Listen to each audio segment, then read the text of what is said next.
What are you doing, Sam? Maths homework. Maths? What exactly? Angles. Oh, angles, right, angles. Well, that's a real tough, isn't it? Angles, corners and stuff. It is confusing. Yeah, what's confusing about angles? Well, squares and rectangles. Okay, so squares have all four sides the same and a rectangle doesn't. So what's a quadrangle? Well, that has four different sides. So does a rectangle. Yeah, but that has two lots of the same sides. So does a parallelogram. Yeah, but... And why is a trapezium not a quadrangle? Tell you what, Sam, why don't you try this book here?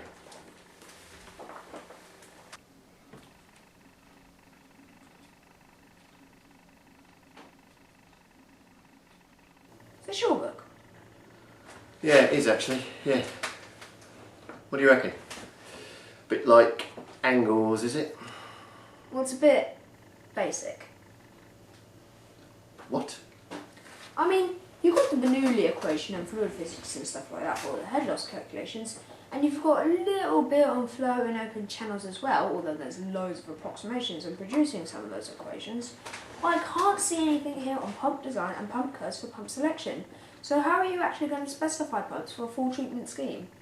Well, it's not exactly meant to be that far advanced. I mean, if you wanted Now, to do something... admittedly, there's enough in here to carry out the simple hydraulic profiling, but even then you'd be making assumptions about the validity of things, like the friction factors and the Newtonian viscosity. It's not necessary to cover non-Newtonian fluids, And then is there's it? the sedimentation section, though for some reason you put it at the end of mass transfer chapter, and I can't see what sedimentation's got to do with mass transfer, or why you've limited it entirely to laminar flow, though I suppose it's fair enough. Now you have got a rudimentary approach to balancing chemical equations, though I'm not really sure how it would work in a non-aqueous media.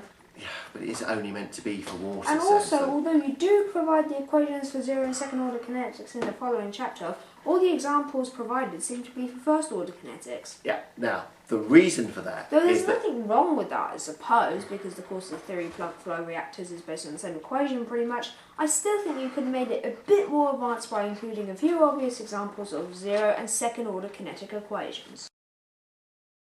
And although you've got a table of all the non-dimensionalized groups, you only use a few of them to demonstrate mass transfer. In the mass balance section, you've included a membrane technology example, but there's nothing about film theory to describe the membrane surface processes in the mass transfer section.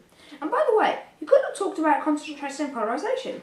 In fact, thinking about it, there's nothing at all about surface chemistry and double layer theory, which, although you never use to design, is pretty fundamental to the whole business of coagulation and flocculation, which has been considered to be one of the most crucial water treatment processes. I would have thought.